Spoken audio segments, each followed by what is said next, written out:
All right, here we go. It is Positive Thursday here on OverDrive. We're live on TSN 1050, TSN 4, and the iHeart Radio app. The Snowstorm is over. Canada victorious in Game 1 over Sweden. And what a show we've got ahead for the next 3 hours. I am Aaron Korolnek in for Brian Hayes with my friends Jeff O'Neill and Jamie McLennan. What's going on, fellas? Not much. Guys, I first have to mention an angel from heaven helped me out today. Oh, yeah? I'm not kidding. Okay. The snow was no joke, right? Oh, yeah. Serious business. So my marching orders, late night last night, I had to drive home 30 kilometers an hour because of the highway. It was outrageous. Yeah. And, Jeff, you got to go out and shovel the driveway, my lovely wife says. And I'm like, okay, got to do it. That's what you got to do. I took 2 shovels and I keeled over on the driveway because it was so much heavier than I thought. I thought it was just like a fluffy snow. This stuff had some weight to it. Yeah. And as soon as I keeled over this, and I'm doing this because Hayes is not here and he hates when we give plugs. This guy with a plow that said always, his company's called Always Green. Joe is his name. He stopped and he goes, "Are you okay, man?" He goes, "Just back your truck out and I'll just rake the snow out for you. I'll give you a hand." Wow. I did the sign of the cross and I said to him, "Bud, look, my buddy's downtown. He's a lawyer and his family's with him and he won't even be able to plow that too. No way. If you need a sprinkler guy, a plow guy, Joe, Joe. I'm gonna pump the guy's tires. Joe Deserves it. always, yeah, he did. Saved he saw you. me keeled over, and he said, "You want some help?" And I'm like, "Buddy, you're an angel," because I was in. First of all, my back was gone, and then I was in no mood whatsoever because I got a long driveway. I probably had 3 hours of work. What do you mean Yeah. keeled over? Like you fell over, or there was Dude, actually when something you blow wrong? your back out, Oh, you yeah. can't straighten out. Yes, I do I very was well. like, and he drove right by at that exact same time. So Joe, you're the best. Thanks, Legend. Joe. Way to work. I mean, you were able to get, your wife could get to work. I don't know. I mean, I don't think people were, schools weren't in Oh, today. it was a snow day. That's why I don't understand why I was sent out there to do it anyway. Well, that's it. I mean, I got out of my house or whatever at 10 a.m. and the roads were clean. I don't know. I was like, why? What is all the big deal here? Noodles. I mean, by 1 p.m. the snow's melting. it's gone. Like I mean, I don't know. I get it. The safety of Dude, people. that's a and Western the buses hockey and thing, that. though. That you're going all Western Hockey League on us. Every I- time we were driving on the bus, World Juniors, all the guys from the West, NHL, they'd be like, "Oh, this is nothing where we came from. We used to drive through the night in this and get to Lethbridge." Okay, so I'll or tell you a Moose story. Jaw." You're right, though. We played at, I remember we played in Saskatoon or something one night, and it was like minus 30, okay? And we were driving home back to Lethbridge, and our bus froze up. Like, just, we glided to a stop on a road. We had to walk a mile to a hotel. There was 5 rooms in the hotel, and there was 25 of us, so it was 5 to a room. Because I was the starting goalie, I got a bed. But, I mean, we could have died out there. It was minus 35, minus 40 with the wind chill, and our bus literally, like the gas line or whatever, froze. Like, that was it. Like, there's horror stories of, Dude, like back I in the remember day of driving buses back like from that. the Sioux. Like that's an all-night trip, and it would be snowing. It's jet Yeah. blackout, and the bus would just seem to be cooking, man. And it was. I was like, I hope this guy had some coffee. Anyway, AK, last night, what a night, Yeah. pal. It really Great night. was, and maybe your boy Joe, who helped you with your driveway, is the snow blowing equivalent of Sidney Crosby. He would be the equivalent because, man, what a performance from '87 last night. And just thinking about the lead in of this tournament and the questions surrounding how legitimate it would be, and the incredible ceremony they did before the game, introducing Lemieux and the chance of Crosby, and then the game starts, and then the Canadian power play gets on the board. McDavid to Crosby to McKinnon, and that place was going crazy, and it's up on TSN 4 here. It was just a truly unbelievable night for Canada. And yeah, say what you will about the second and third period and heading into overtime. You kind of forget about that. But an amazing win for Canada. Marner gets it done in OT. so much positivity coming out from that game, Noodles. Well, it's funny. You're right. Say what you will, but I thought to myself, you and I were texting a little bit, like this could have gone either way, right? You're 3-1, and then you don't like the goal against goal number 2, and then, goal number 3 goes in. If they lose in overtime, regardless of what happens, it's a lot different, correct? I mean, dude, it's like, World because Juniors times 5. Like the first period, I thought, and I believe, I think we all believed, the first 5-10 minutes, like this was going to be a 7-1 blowout, like this was going to be ugly. And I think Sweden knew that was coming the first 10 minutes and said, let's find a way to weather the storm.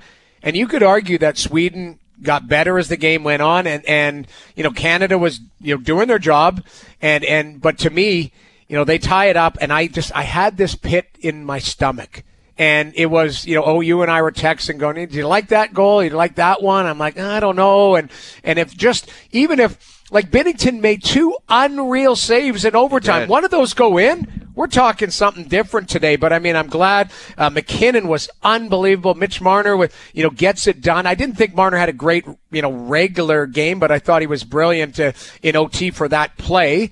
But there was just lots of storylines. But let's start with the positivity. They got it done, however which way you wanted it. Lots of great play, lots of individual great play. And to me, that was just an entertaining game. What did you feel?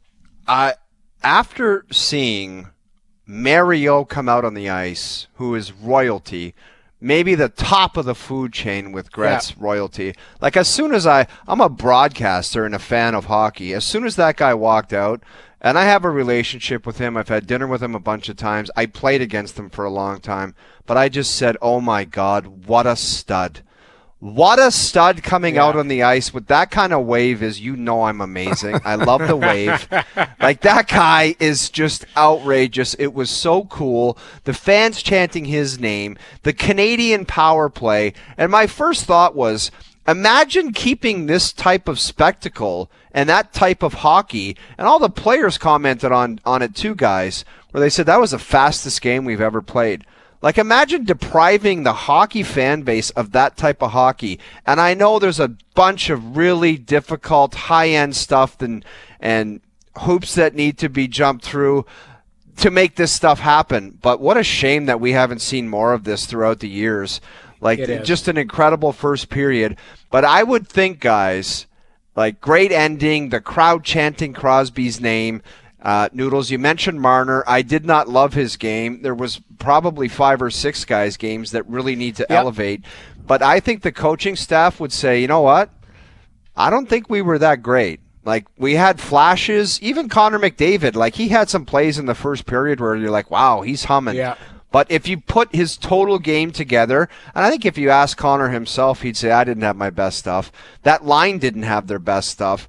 And things need to kind of elevate if they're going to continue to grow because, guys, maybe I'm wrong, and we're going to find out tonight, but that USA team is all business, and they're real deal Holyfield. And if they fall asleep for 2 periods like that on Saturday night, they'll get their ass handed to them. That would be my prediction. Yeah, you're right. AK, I don't know how you felt about it, but I just think there's so many things you can pull on, from a positive standpoint, the Marner goal. I thought Nathan McKinnon was ridiculous in overtime, like ridiculous. I mean, Gustafsson made, 3 or 4 great saves alone on McKinnon because he just kept winding it up and winding it up. Outside of Sid, I thought McKinnon was their best player. Like he was shot out of a cannon.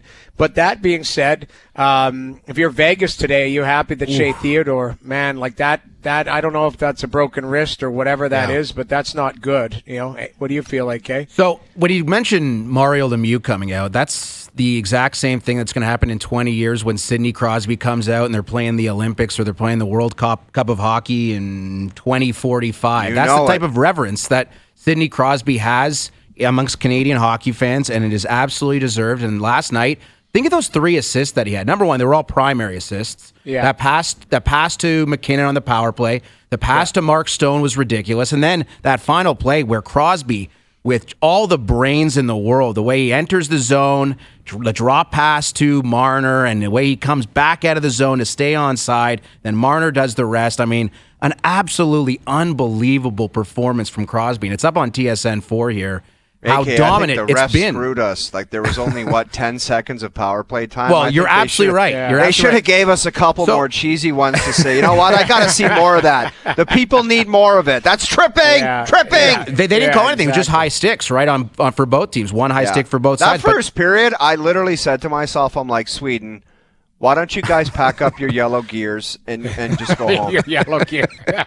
Because it looked like it was just like I thought, Jamie, you just mentioned 7-1. I thought the exact same thing. I'm like, this didn't just sneak up on you, this tournament. You guys knew about this and you're playing like that for 60 minutes. Just take your yellow gear and go home.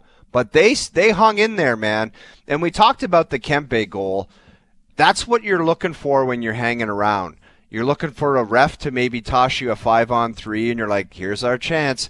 And you're also looking for that muffin. If it goes in, you're like, all right, boys, we're one away now. We're one shot away from taking this thing to overtime, and then you never know. But, Jamie, you detailed the saves in overtime. Those were huge because if they don't get that done in overtime, I think Adin Hill's probably in net.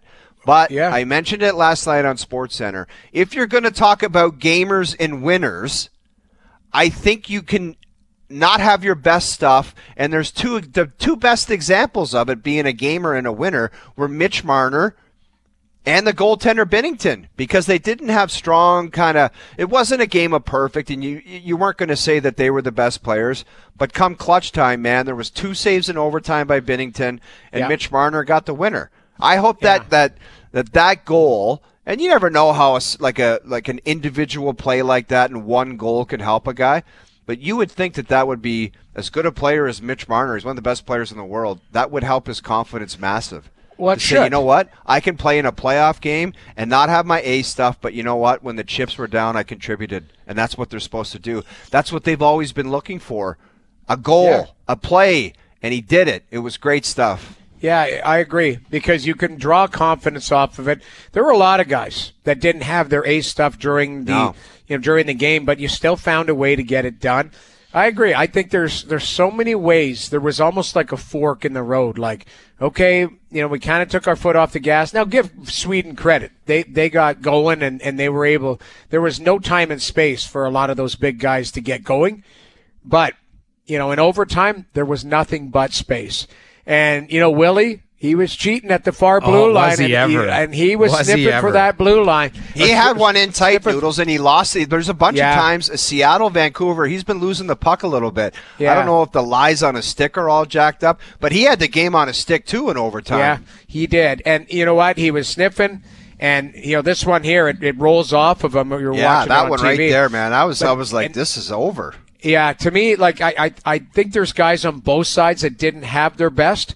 But man, oh man, it ended up being so entertaining. I thought halfway through the game it was kind of boring as it slowed down and kind of there wasn't a lot of space. But I talked to a few people that were in the building. They were like, it was electric. And what an unbelievable place. Like Montreal, regardless if you're a Habs fan or not, they did it right last night. They did it right. They were cheering for Marchand, which, he never gets cheered in that building. They're chanting Crosby.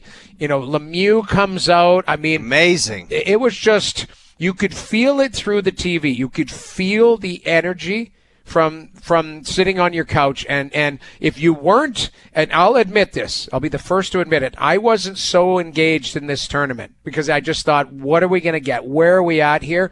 Told you I was at 20%. I got to like 60 to 80%, leading up to it. Like, I'm all in right now if they continue to play like that. I thought and that I was think Canada hockey. made the statement of this is not a joke all-star game because you could see the mandate on their team, whether it be the grunts or the studs. It's like we got to skate and we got to hit, and they all did it.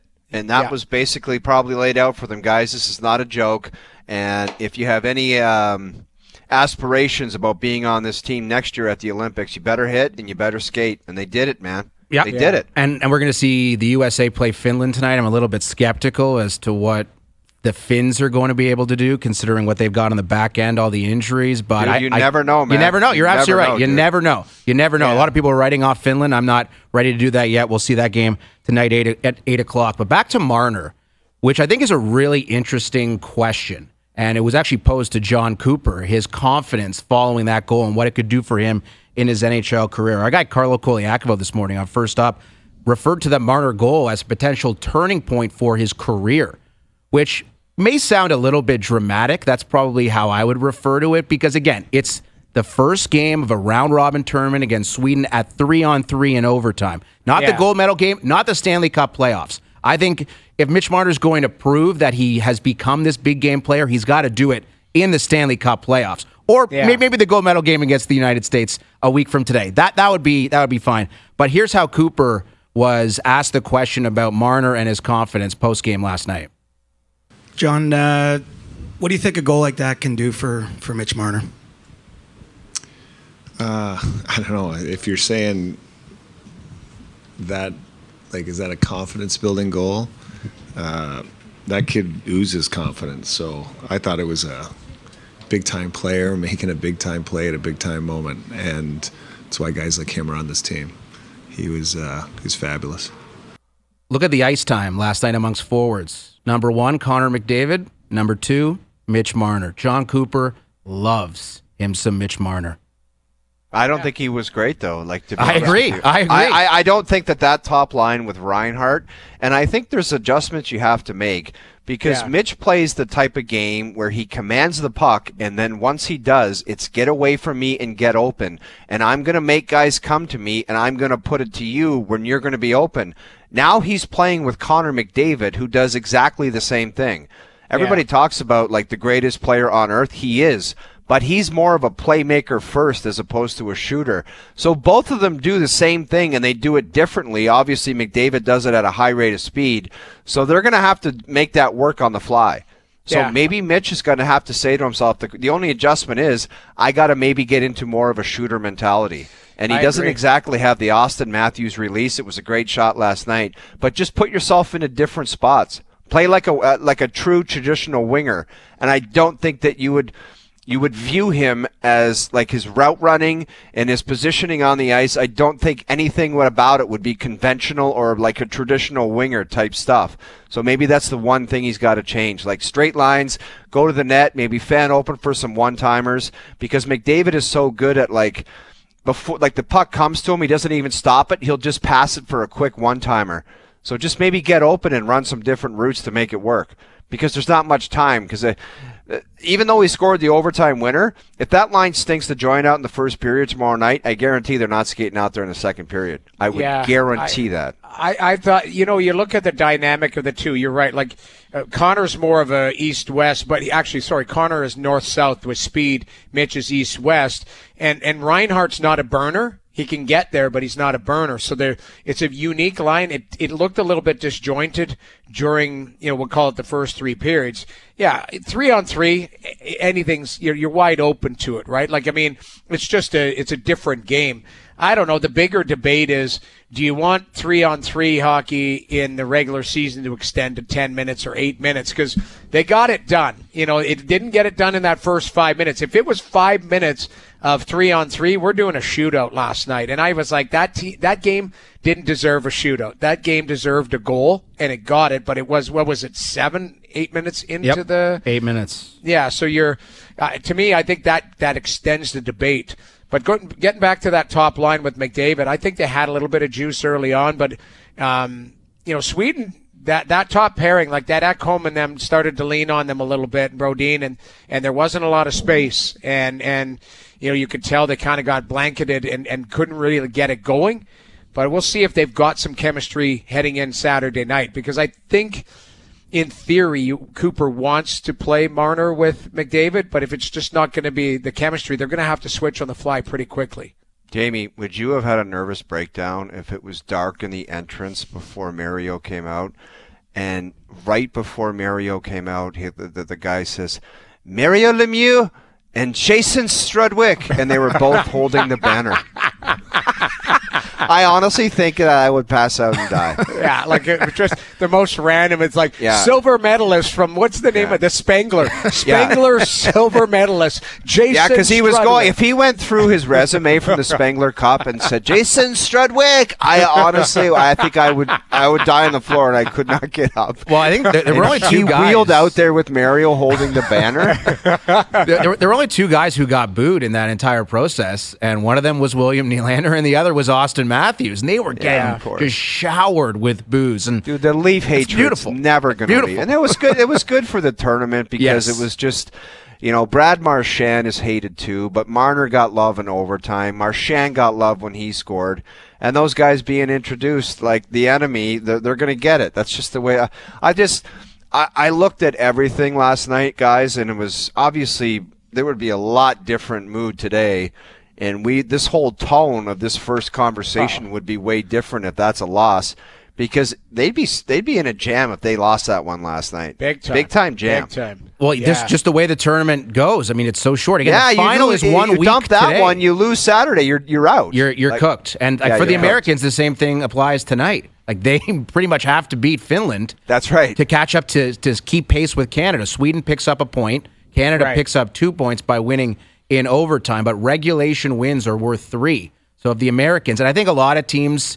I think the Americans, I think the Canadians, and I think the Swedes probably look at Finland as must-win games. Like those are games we can't piss away because of the quality of the other teams. But we have no idea what this is going to look like with regards to Finland. They still have Barkov and Rantanen and Aho. It's not like they're complete walkovers. I get it. Their second pair is, Olli Mata and Henri Jokiharju. Dude, but who cares, man? You saw last night, 10-second power play goal. Mm-hmm. You get a couple 5-on-3s or something, and you just don't have your legs for a 10-minute span.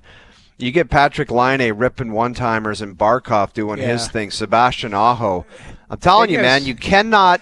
We said it yesterday. Like, we're overlooking these two teams, and that game went to overtime last night. I agree. I kept looking. You're like, oh, yeah, Kempe's on that team. Yeah, everyone's, Nylander, but it's like Kempe, and you go right down the line. I'm like, the good players. Like, Pratt, really good Eriksson players. Ek. Like Pratt, that. like just your top players from a lot of teams throughout the league. And you forget, that guy's Swedish. Forgot that guy's on the team. Like, they were a good team. And Canada pressed, but they came out on top when they needed to, and that's what you needed was a big win last night. Huge win for Canada. 2 points for Canada. The U.S. play Finland tonight. Canada back in action on Saturday against the United States, which should be something very special. I know, you'll be in the building for that, and I'm sure you're very fired up for that. That's as good as it gets. And we have a man joining the show just after 5 o'clock who played against the Americans for Canada. And probably the biggest moment since is Eric Stahl, the golden goal. He was there playing on a line with Sid back in 2010. He just had his jersey number retired in right. Carolina. I would have loved to have been there, but nobody called me, so that must have been a great invited? event. Wow, really? That's tough. I don't know what's going on with that organization. They got something on the way out there, man. Like they just somehow they're like. The owner's a bozo. That's what it is. I'm not but what what I'm saying though is you are a Carolina Hurricane legend. Yes. He was Eric Stahl was my first line mate, and I didn't even get a phone call. But we'll move on to greener pastures. We'll call Stahl just after 5 o'clock. Ryan Rishaug. Do not bring that up. Maybe he listens and watches OverDrive. Who knows? Maybe he's already apprised as to what's going on. Pierre LeBrun will be on the show in the third hour. Keegan Matheson, Jays, pitchers and catchers reporting. Ross Atkins, updates on Vlad Jr.'s contract. Dude, is it true that they offered Bregman a 7-year deal? I think there's conflicting reports about what they actually offered. Dude, that really Bregman. blows. Like, if they offered him a long-term deal and he said no to, like, you're creeping up on... He's with Boston now. Dude, it's no terrible kidding, for the on Jays. a shorter-term deal East, for $120 million, but... Yeah, 40 mil a year for Bregman's a lot. He's got opt-outs in the deal, but we'll get Keegan's take when he joins us in the third hour of the show. What a start here in hour one. That's Noodles. That's the O-Dog. I'm Aaron Korolnek in for Brian Hayes. Ryan Rishaug, live from Montreal, where apparently there's a huge snowstorm there. I don't know if you've been checking the weather. Yesterday here in Toronto, there was a bunch of snow. Apparently in Montreal, bring Joe with you. Bring your buddy Joe with you. Yes, have him drive you in the snowplow. Dude, I'm telling you, this guy saved my life today. Always green. If you want your driveway plowed, or your sprinkler's done in the spring, or give the guy a call. Dude, put it in your background there. Exactly. Just I'll get hook the guy up, because I literally, it was like an angel. I keeled over and I looked, and he was sitting in his truck with the window down. He goes, "You need some help, pal?" And I said, "Yes, Joe." Joe. Joe the Angel. I love it. All right. Hour one of Overdrive continues on TSN4 and TSN 1050. Hour one continues on this Thursday afternoon. You're listening to Overdrive, TSN4, TSN 1050, the iHeart Radio app. Korolnek in for Hayes with Noodles and the O-Dog. You would think after a big win like last night, maybe Sidney Crosby, Nathan McKinnon stay out late, sleep in, relax. No. They were on the ice. They were actually the first two guys on the ice for Canada this morning following that win. And, I mean, they just live it. They breathe it, and they are, by example, players. And I think that's It's a like very Ryan good Rishaug example and- of it. It's like Ryan Rishaug and Pierre LeBrun. That's it. I think it's They were very much the probably same. at the rink practicing different types of interviews and comments and stuff. Yeah. And they In the said, "Let's mirror. make this is like a dream scenario, and when we go on SportsCenter, let's make it perfect, like Sid and McKinnon." Let's welcome in Ryan Rishaug. Is that an accurate description of what happened this morning, Ryan? Yeah, no. So what Pierre and I do, every hit that we do, we immediately head back to the hotel. We call it up on the internet. And we sit and take notes. We do self-critiques. Then we critique each other. We exchange notes.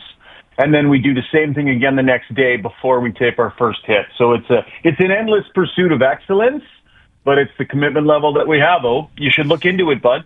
Wow. Hey.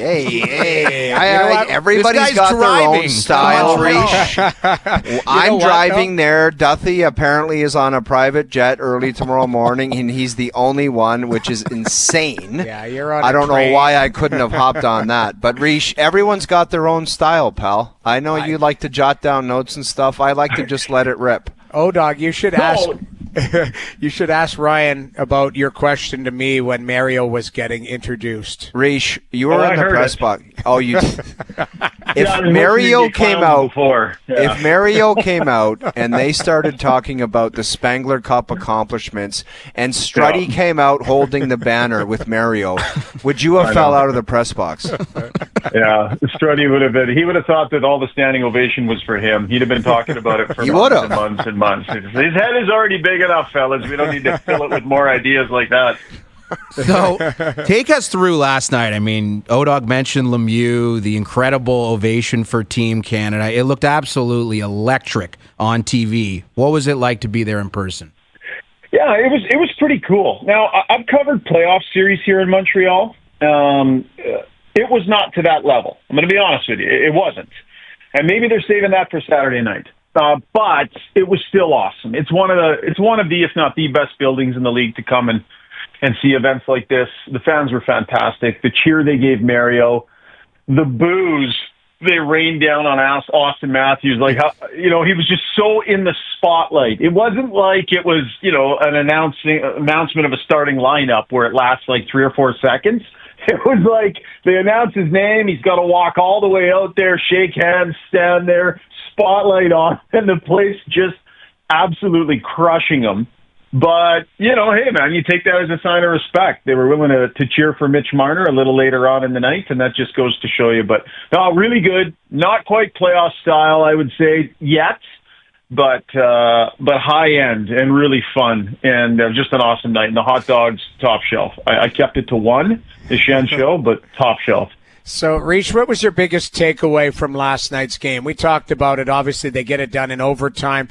Early on, it looks like it's going to be a rout, kind of a 7-1 game, I felt like. And then Sweden crawls back into it and really makes a game of it. And I thought they were the better team kind of the second half of the game. What was your biggest takeaway, or maybe a couple of them? Yeah, okay, so I'll start with this. How many times have you guys on your show over the last 4, 5, 6 months had the debate, how hard are these guys going to try? Yeah. Like, what's it going to be like? Is it going to be a glorified exhibition game, somewhere between a playoff game and a regular Million season times game? we've done that. Right, a million times. And I don't know where you guys landed on it, but we've talked about it a ton, too. And the truth is, I thought it would be pretty good. I didn't think that they'd come here and slack off, but I thought maybe a little bit of a wink, wink, nudge, nudge. Let's not hurt each other, but play as hard as we can. So there was a moment early in that game, guys, and I'm sure you felt the exact same thing. So the puck drops, play goes for 10, 15 seconds. Nathan McKinnon has an opportunity to forecheck hard in the corner. First game, first period, first shift of the tournament, and I audibly said, do it. I said it out loud. The corner, big hit in the corner. And as soon as he did that, I went, we have a tournament. For Nathan McKinnon, first shift, to just send a message to everybody, yeah, we're here to play. And then he drew a penalty shortly after that. We all saw what happened with the power play. Travis Konechny running around out there. The level of physicality in that game, guys, answered all of our questions, probably surprised most of us. And I love the way Nate McKinnon set the tone for that. So it just felt like, oh, yeah. And it made me even feel more like I can't wait for Saturday night. Sidney Crosby, obviously the crowd chanting his name, the 3 assists. It was such an incredible night for him. But if you look at the team game and sat down and had a candid conversation with John Cooper, do you think that he would be 100% all in on the total team game? Because as much as they got the win and it was exciting, I think the coaching staff would say there's definitely room for improvement, actually quite a bit. Yeah, but I think your answer will come tomorrow at practice, though. I think what you guys are talking a little bit about today, I don't think they love their game, but I don't think we're going to see a ton of changes. I think they feel like they guessed right on a lot of this stuff. I don't think you're changing the Crosby line. I know you guys are debating the McDavid-Marner line a little bit, but here's the thing on that. So they started fast, some great individual moments. McDavid with some great plays, some brilliant defensive play from Sam Reinhart through that game, right? The break up in front of the net. He had an amazing shot block, too, that was clutch. Yeah. Here's the thing. It was tough through the middle part of that game. And they were dumping the puck in like they were going to be a dump and chase, go get it line, and they just nothing happened, right? Mitch Marner, a few puck retrievals in the corner, guys. That's Zach Hyman's job. That's what Zach Hyman does. Puck goes into the corner, he goes and gets it. And Mitch Marner's not necessarily the guy for that. So I was sitting up there thinking, oh boy, I don't know if this is the right mix. And then what John Cooper did in the third period, he leaned into that line. Even though it wasn't going fantastic, he leaned into him. He played him a ton down the stretch, played him a ton in the last couple of minutes, put him into defensive situations, trusted them, double shifted them, and got great results from them. So I really liked the patience that Cooper showed, and then the fact that he leaned into those guys. And, of course, you're going to have them out there in overtime. But to answer your question, definitely things they didn't love, but I don't think we're going to see a lot of changes. One change we will see is on the back end as Shea Theodore breaks his wrist last night, which is just tragic, right? Coming from Vegas, awful. 20 minutes into the game, less than 20 minutes into the game, this guy breaks his wrist. He's done for the tournament. He's going to miss some time in the NHL schedule as well. Travis Sanheim will slot in. Ryan, can you explain to us the injury replacement or lack thereof protocol with this tournament? Yeah, lack thereof would be the thing. I know our insiders were kind of chasing their tails trying to get answers today, and I think you guys said you had LeBron on a little bit later, so he'll be able to dial in the details even more. But bottom line, the original set of rules were if you had 18 skaters and 2 goalies, there was no replacements allowed. Now it didn't matter the mix. Forwards, defensemen didn't really matter. Once you got below that 18 healthy skaters, that's where they started talking about being able to bring guys in. I think they've kind of tweaked that a little bit here because you don't want forwards playing defense in the tournament, right? And Team Canada is an injury away from that potentially happening. They're going to allow them. I think basically if there's another injury, then you can, sort of circle a guy, have him ready to go.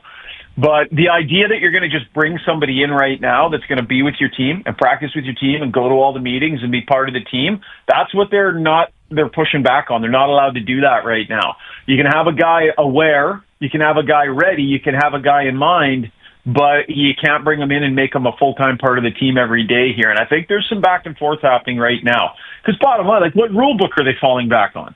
What, this is a one-off. So I think they're trying to have common sense rule the day, but I think there's some back and forth happening about what's reasonable. Yeah, it would make no sense for them not to be able to replace an injured player. I mean, that would be totally absurd. I'm glad that as of right now, they can't. Well, no, but as of right now, if there was another injury, another D-man. Yeah. So sure. Sanheim will slot in. Fortunately, it would be insane to see Travis Konechny or Sam Bennett playing on the back end noodles. I know. I mean, it's going to be a tough situation. I mean, either way, because Theodore is a huge loss.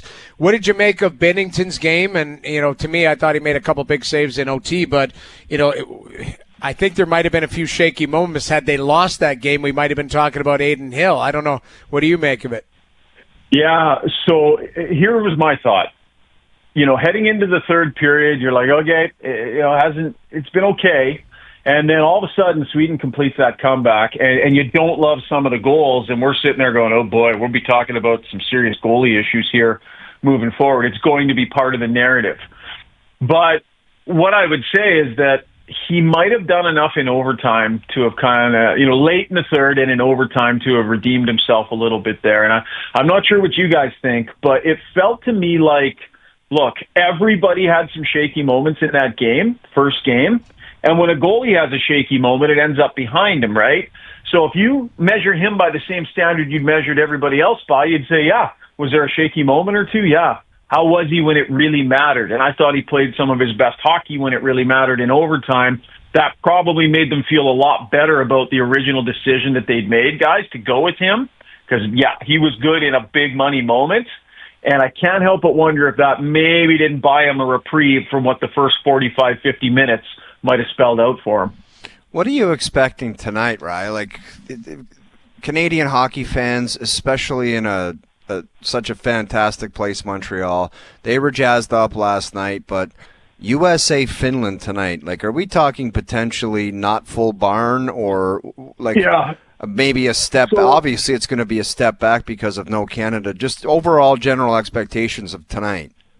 Yeah, I mean, we've been in enough international tournaments and World Juniors. Like, we know what it's like at a tournament in Canada when Canada's not playing, right? It doesn't have the same jam. Understandably, I ran into a guy downstairs who was grabbing a coffee. We got chatting. I said, you going to the game tonight? He goes, yeah, well, we were going to go home, but last minute we canceled and we're staying because of the weather. And so we were able to go to the game tonight. I said, how was getting tickets? And he goes, oh, like $70. They're everywhere. No problem. So, like, and there's been talk about the prices, right? So he, same day, obviously was able to snag a pair of tickets pretty easily. It's not the same thing. What I'm more interested in, I mean, never mind the fans and the crowd and all that kind of stuff. When the puck dropped last night, there was no question what kind of game that was going to be and what kind of tournament this was going to be. And I'm interested to see if you can get anywhere close to that level tonight. Because we had multiple players, world-class players, saying that was the fastest game I've ever played in, right? Are they going to find that same level tonight, or will there be a bit of a disparity from the intensity and the speed we saw last night to tonight? What's your plan this evening? Are you going to be at the game, perhaps taking in some other festivities? No, these are late starts too. It's messy. Like 8 o'clock, 8:15, 8:20 puck drop, whatever that was. We finished work and got back at 1:30. So I won't include you in this necessarily, but for the rest of the world, it's tough to find too much fun after 1 a.m. Out here in Montreal. So it was back to the hotel and shut her down for the night. Buddy, I haven't been close to 1 a.m. in 5 years, pal. I'll be crawling back to the hotel immediately after the game on Saturday for bed. That's where the city just gets going. Yeah, hopefully we can find a nice dinner tomorrow night. You and I overdue, pal. Yeah, can't wait, buddy. Let's have the limo ready to take us out to Brassard tomorrow at approximately 9 a.m. Yeah, O's one of those guys. If you guys have never been on the road working one of these gigs with O, he just shows up in the lobby at the time you tell him with no concept of how we're getting where we're going, or he just needs to be managed. Usher him into the vehicle, cover his head if it's raining, and just get him where he needs to go so that the cameras can go on and he can become O. That's right. Go. That's all people want. We'll see you tomorrow, pal. Thanks for doing this. Right on. Yeah, safe travels. It's Ryan Rishaug. Dog, you and I, back in the day, the early days of TSN 1050, had some times on the road. Remember our trip to Philadelphia for the draft back in 2014? Who was our buddy there? Who was our buddy there that was working with us on the radio that came to Philly with us? Our boy Zach Summers? Zach Summers, my man. Man, we had some good times with Zach. We did have a good time. I remember Bruno Caboclo was drafted by the Raptors that night we were there, and that was a long night. You definitely saw after 1 a.m. that night. Let's put it that way. We had some good times. We most certainly did. Some good times for Jimmy Butler last night. Well, maybe not so much. I don't know if you guys have seen this clip. The I've underpants seen it. cam in full effect in Golden State. Jimmy Butler's new whereabouts. Like, what is going on? Dude, like I don't blame him. Like, things happen, but the trainer immediately has got to get an ISO cam on that and say, "I need to speak to you in the locker room." Or one of his Got to be teammates. Gatorade, right? Like, it's not an actual situation, right? Dude, you never know. What you've got is thin layers. You've got some, what are they called? Spandex shorts underneath the tight shorts, and there is not a lot of material right there. Yeah. So that's a tough one for Jimmy. It looks that's like a fast lane Gatorade. right to the white shorts is what it is. I so thought that's what you're looking at. He spilled or sat in some orange Gatorade, but it kind of looks like it's stained and it looks like he crapped his pants. I mean, that's really what happened. Yeah, it's a tough look for Jimmy. I'm sure there's he'll be just nowhere to fine. hide these days, man. Like, there is nowhere to hide. 20 years ago, that's nowhere on the Twitterverse. But now, one little thing like that, and one fan catches it, you are absolutely rinsed. It's white pants, and it is yellowish, brown, whatever substance. It's not good. It's not good. It is not good. And I don't think people love Jimmy Butler. I think they want to pile on that guy, but they're for sure definitely, there's something fishy there. He might have to have What's going on with his Jimmy next Butler? His next media. Somebody might ask him. They better ask him. And that would like, be journalistic malpractice. Yeah, what if happened they to your didn't shorts? Ask him. Yes, that should be the first question. Yeah, you just signed a $121 million contract, Jimmy, but what was going on with your shorts last night in the third quarter? Here's the picture. Answer the question right now. Yeah, that was a tough one for old Jimmy there. All right, so speaking of tough ones, the Raptors get destroyed by Cleveland. But what happened in the last 10 seconds, a major subject of conversation. We'll get to that in hour 2.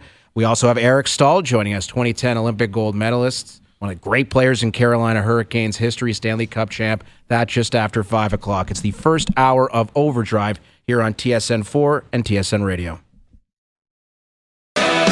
Overdrive is brought to you by FanDuel, bringing you everything from the opening line to the final score. Korolnek, McLennan, O'Neill with you, Eric Stahl, in about 15 minutes. The Raptors get destroyed by Cleveland last night, but the last 10 seconds, a big topic of conversation. Formerly beloved Canadian Tristan Thompson, as you could see up on TSN4. The game's done. He goes full Ridley Gregg. Slap shot into the empty net. Dunks, and the Raptors obviously take issue with it. They want to get at Tristan Thompson, who, frankly, I'm stunned is still in the NBA. I mean, I thought he was done 10 years ago. Still in the NBA. Like, isn't he the one? Isn't he the dude that dated the Kardashian or married one of them? Yeah, I think so. And he was riding LeBron's coattails for years in Cleveland before he left. And Darko Rajakovic and RJ Barrett, man, they were not impressed with Tristan Thompson. Here's Darko postgame. I think what Tristan did there was no class and disrespectful. I'm not going to stand for that for sure. And I'm really glad that our guys, our players from Jamal, that he was on the court, and Scotty and everybody else, that they stood up for themselves. I love when my team stands up for themselves. That was no class act. Pretty sure it's kind of like unwritten rule, kind of to not do that then. So, proud of Jamal, did what he was supposed to do. 3 things on this. They're a terrible team. So when you're a terrible team, you just got to chew on it. Sorry. Yeah. You have been garbage all year, and sometimes when people do that to you and punk you like that, you're going to have to take it on the chin. RJ Barrett wants to make a comment about an unwritten rule, but for the coach, when you have the record that you do, you just got to be quiet and say, I don't comment on other players on other teams. Very simple. Like, I'm not going to stand for that. Yeah, you are, because you just did. The guy did it to your team. So just be quiet and say, you know what, I don't comment on other players' teams. You got smoked, man, and that's what Tristan Thompson said after the game. He's like, you got cracked by 30, and you're going to, like, look at the... Just be quiet. Say, you know what? We stink this year, and we deserve getting punked on, because that's exactly what happened. That is what happened. It did. I know. You want to talk about an unwritten rule when you're so bad and you're getting cream like that? Sorry, all the rules are out the window. Yeah, but it is that You write all the rules. It is greasy, though. Like, that's the thing. I get it, and you're right. You just got punked by 30. Tristan's not wrong, but there are unwritten rules. Oh, and like that, I didn't like it. I like that guys took offense to it, but you're right. What you're saying is not wrong. You want to take offense to losing by 30. That's what you should be pissed at. Exactly. You know what I mean? Not that a guy, but the guy was such a hero. He jams in. Well, it's his only opportunity to do anything because he's a bench warmer and he's barely an NBA player anymore, so he took advantage of it. If you're really that offended, what are you going to do about it next game? Because there you go.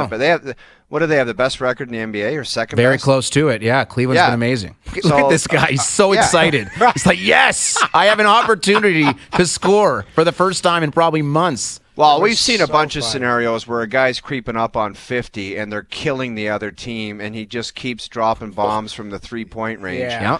And it's just one of those things. But when you're losing and you're getting crushed like that, sometimes you're just going to have to take it on the chin, man, because you got nothing else to say about it. During the competition element of the game, you were nowhere to be found, so that's what you're going to have to live with at the end. Why he was doing that, his own teammates would probably pull him aside and say, you really need to be doing that, man?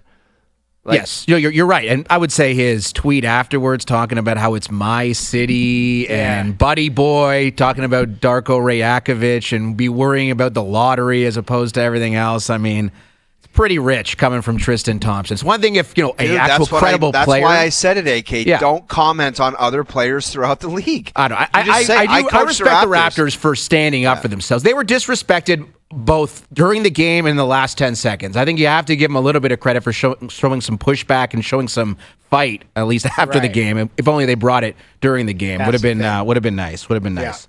Hour 2 coming up. Eric Stahl will be on the show. We have Pierre LeBrun coming up as well. We have Keegan Matheson live from Blue Jays spring training. Jam-packed final 2 hours. Hour 2 is next.